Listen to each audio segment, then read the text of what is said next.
Hi and welcome back to the Form Pro preview of the Makfi Challenge Stakes, which takes place at Hastings tomorrow. A race I'm sure you've all been looking forward to, as well as the both of us, and the races in Sydney Sydney and Caulfield. Yeah. Caulfield, yeah. Yep. We're looking at later on too. And we might have a competition for you later on. You can enter free of charge, so you can look forward to that at the end of the video. Right, let's look at one of the highlights from last week. Our Foreign Minister winning the Interprovincial Challenge at Taranaki. Here we have our Foreign Minister after down the straight leading, and that young up-and-comer Kalgoorlie Bomber, young 10-year-old coming through, charging home. Costa Freedom was unlucky, was held up till about here, got clear just soon after this place. And Storm and Norman way back here flashes home in the last few strides, so watch out for him coming home. Here we go. For Auckland, 150 to go. King Country in front here with our Foreign Minister, trying to fight it off as Thames Valley with the Muffin Man. Auckland's tough as him up the inside, and late is Wellington's Kalgoorlie Bomber, but it's King Country home for the Interprovincial. Our Foreign Minister, Wellington's Kalgoorlie Bomber, big run for... So you can see there was our Foreign Minister held on nicely from a flying Kalgoorlie Bomber. Kalgoorlie Bomber! And a really exciting race. Still more normal. Needs the track a bit heavier, went a bit too fast for him, but he came flashing home down the outside. So 2 or 3 out of that race you can follow with confidence out of there. Right, let's go on to the Challenge Stakes for tomorrow at Hawke's Bay. The Makfi. It's going to be a really interesting race. I think track conditions and any track bias is going to have a big influence in this race. Last year they came away from the rail early on because the inside was worn out, which made a difference. We have Wall Street in again. Came second, beaten by Keep the Peace last year. He comes into this with a trial, nice trial with an Otaki on the inside track there, plus a nice 1,000 metre gallop on the track last Friday, beating Booming, looking really good there. Opie Boston jumps on, has to be a realistic chance to win this race again. Drawn 3, if he begins well, he's going to be in the first 4 or 5. I pick he's going to be in the trail, but he's going to be handy, and you can't discount Wall Street. $3.50. About right, eh? It's about right, yeah. He's got to be in the first 3, you feel. You think it has to be in the first 3. So. Yeah. But I think Fritzy Boy is the value. $7.50 is still good value, I feel. The big factor is going to be race fitness. He's going to get a nice sit in behind them. And the 1-1, I reckon. And he's going to hit the lead somewhere in the straight. And Wall Street will be coming at him and all the others. But they all need the run. He's race fit right at the top of his game. Looked terrific at Giraffe, didn't he? So how do you speed map it out? Oh, it's on the website. You have a look on the website there. But I think Fleur de Lune is going to lead. She always looks for the lead, so I think she will probably lead. Depends on Fritzy Boy and Mufasa how well they begin though. But I think Fleur de Lune's the obvious leader. Mufasa goes best when he's sitting second out, and Fritzy Boy, he could easily lead Fritzy Boy. You know, he begins quickly and could go forward. Just depends on the first few strides. But and Wall Street in the trail. And Wall Street in the trail. Then and Jimmy Shue, I think, he's got the trickiest draw of the lot. Yeah, he has, isn't it? It's a very good draw. Yeah. They'll all be looking to get on his back. And I'm picking Adele will go forward. And it depends what Sam Spratt does on Mufasa if she allows Riddell to get across him and get second outer, but I don't think she will. So he's going to have a big decision to make if he jumps well. Do I snag him back or do I look to slot in, which is possible, but it's going to be interesting anyways. Top horse, hopefully he's come back well. There's a big run. It's a big F, I think. Yeah, we'll go on to him later. But I think Fritzy Boy's got the fitness advantage, and I can see him leading within the last 200 metres and being hard to pull back from there. Wall Street for second. And what are you going for first and second? Same as you. I think the speed. He's just speed back to win this. Fritzy Boy. I actually think that he will lead, and I think he'll make Fleur de Lune work. Then he'll make Mufasa work, and if he does that, and Jimmy Shue does go forward, I think Jimmy Shue's going to be 4 wide. Yeah. You know, so it certainly sets it up for Fritzy Boy and Wall Street in the trail, and if Wall Street can get out from behind Fleur de Lune's back, I think we all know how good he is. So yeah. Okay, I'll go Mufasa for third. If the track is drying, it's a slow 7 at the moment, just after lunchtime on Friday, and probably with the warm weather and winds today and tomorrow. You could be looking at a dead 6, dead 5 track. Just have to wait and see how the track plays. So my fast, if it gets to say a dead 6, dead 5, have to be in the first 3 or 4. And for fourth, what did I put in for fourth? Oh, Jimmy Shue. Got to put Jimmy Shue in. The big question mark for me is, did he go one race too many last season, going into that derby? And did a flatten? Yeah, it has with other horses before. He's older and bigger now, so he'll need the run all right. He's been set for the Cox Plate, and this is just his first stepping stone. So Scarlet Lady? Mares have a great record on this. We've got Sunline, Sea Change. Not bad mares. Yeah, pretty good mares. So personally, I can't see her beating these. I'd make her to get back 3 wide with cover behind Saint Germain and Jimmy Shue. And I think it depends on the track, if there's any track bias. If they are getting home on the outside, she's got a chance. If they aren't getting home on the outside, well, you might as well just scratch it, but you can't win. And this is the first time she's met true Group 1 horses.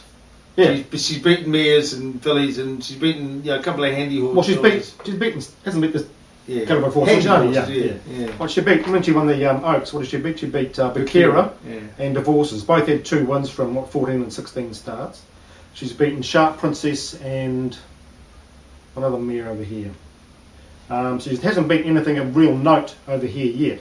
But it was only a 3-year-old filly, so you can't expect too much from that. So she's a question mark for me. And even if she gets back on the outside and there's an inside bias, you could forgive her until she gets a decent track to go on. Yeah. You couldn't back her. You'd be mad to back her, I reckon. If you'd back her, she wins, well, good luck to you. But you'd be mad to back her. And that's why Fritzy Boy makes so much sense. Race fit, perfect draw, good jockey, knows exactly what has won it and run third in the race, so knows what to. Yeah. And Albion McGregor, I like to hear Albion McGregor say that if it's rolling around and it's box and bucking and all that, that'd be nice again. Yeah, well, he's on top of his game. In form, he says that he's back. Yeah. He's on top of his game. So Fritzy Boy, great value, I reckon. Excellent value there. Rightio. And what do you like for third and fourth? I like Saint Germain and Lion Tamer. Yep. I think the first two are fairly clear cut. But I think Lion Tamer won twice fresh up, lovely trial. Very nice trial. Same as Saint Germain, very nice trial. Be interesting to see how it comes back up after the Brisbane campaign. Yeah. So which normally they do, and they're pretty race fit. So Lion Tamer's going to be an interesting run. Yeah. Looks really good at the trials. Yeah. Looks stronger and looks really good. Okay. Okay, we'll go across to Rosehall now for the Smart Missile. Smart Missile Stakes. We'll run to the Rose Stakes. What do you think of Smart Missile? I'm just so excited about this horse. I had a bet on it in the Gold Slip, and unfortunately, it reared. Never done it before, so it was sort of one of those. It was just one of those things. Anthony Cummins is very confident that he's got it right, and it can run fast sectionals. It's trialled up magnificently. Its training's just been magnificent. Glenn Boss is just in raptures about how good this horse is. Yeah, he's got everything going. The thing I like about him, if you've got a horse like him, a really special horse, and you get late scraps from a race like the Golden Slipper, you are going to be coming out next season determined to prove how good a horse this is. And Anthony Cummins will do that, yeah. So he will be primed to win this race, and hopefully win them in a row. Because this is a stepping stone to the Golden Roses, which is its other week or 2 week after, which is $1 million race. Yeah. So, and according to the track watchers, I've been following it. I've been waiting for this horse to start. Yeah. I think he's a home run. $1.70, $1.80. Got to put him in your multis. I'll be putting him in my multis. So. Yeah. No, got to be tough. And Fritzy Boy, Smart Missile multi. That'd be lovely. Yeah, it'd be nice. Yeah. And then in Melbourne, the Memsie Stakes, which is usually a quite a good indicator. Yeah, we have a couple of Kiwi. We have a Kiwi horse and Heart of Dreams, Winton, Herculean Prince. How's Herculean Prince been going in trial? Herculean Prince, it didn't trial up well at all. Sort of sat on the pace and then just faded out. So the trial before that was just alright. But I think he's such a big horse, and they wouldn't be interested in these sorts of races. And I'll tell you what, there's no pace in this race. Yeah. He's exactly the type of horse who could go in 49 metres. He can go to the front, rip along, and if there's an inside bias at Caulfield, which Doesn't happen too often here, does it? No, it's a pretty even sort of track, Caulfield. He He could be damn hard to peg back. he raced well on a good track. It is a good 3 at the moment in Caulfield too. So it's a going to be a genuine good track. When he raced in New Zealand, he won over 1400 metres. He's won 122, I think. Yeah, and you're right about the pace. Heart of Dreams will push up, but basically there's Herculean Prince. There's no other front runners in the race. If we can build interest, you know, that's the trail with 3 back. He's a damn good horse. So good track. He very nice run first up. Beautiful. So, yeah. So King's Rose, I just think I've got a big question mark over. It's a bit watch. It's a bit to me. King's Rose is a bit like Jimmy Shue, you know, and Scarlatti. Just watch and see what they do. Well, I plainly don't think King's Rose is good enough to beat the good horses in Australia. Might be wrong, but I wouldn't recommend backing her at this stage. It could have the Moody factor, putting the winning polish on her, but I couldn't see her winning fresh up. Yeah. But I'll be interested to see how. It's interesting though that Luke Nolan had a choice of mounts, and he did go for King's Rose over Anachiever. Yeah. So, but there's a couple of very nice horses. Yep. Restarting back up. Yeah, it's an interesting weekend. Okay. Now, if you want to win a 3-month subscription to Form Pro, or if you are a current subscriber, you can. I'll add an extra month to your subscription if you win. You've got an imaginary $100 to spend on the Makfi Challenge Stakes. You can pick one horse, back it for a win, place, or each way. So it could be 50 each way, 100 to win, 40 over 60, whatever you like. On the one horse, whichever person gets the highest return on that money wins the 3-month subscription. So on this video, below the video, you will see the logo, YouTube's logo. Click on that, and then it will bring up the YouTube video with a comments area at the bottom. If you aren't a subscriber, you can subscribe on YouTube for free, so make sure you subscribe to put comments in, and put down the name of the horse, like Wall Street. Your bet might be $100 a win or 50 each way, and your initials, so Neil Davis, ND. That's all you need to put down. If there's an equal first highest return, the person who posts first will win the extra free month subscription or month subscription.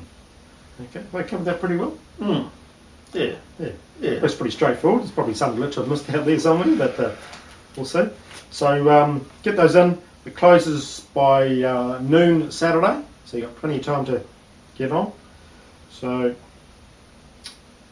anything else in the weekend? I've been going through the pick 6 selections for them wrong, and looks a bit tricky.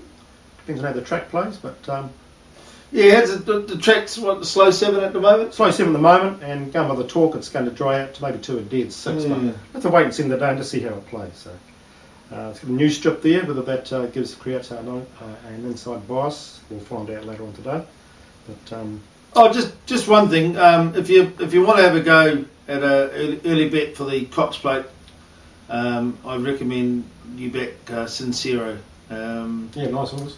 He won the Stradbroke last year, trained by basically a 1-horse trainer up in Sydney somewhere, Newcastle. Won that really well. Always had a big opinion of this horse. Definitely, last time I saw, I think it was about $26. So if you want to have an early bet, and then just sit on that, and because on the day when it starts, I can guarantee you won't be paying $26. You'll probably end up paying about $4 or $5. So it's going to be a great race. Yeah. So looking forward to that. Some great racing coming up, and hopefully you can make $1 from one of the 2 of those races. So good luck.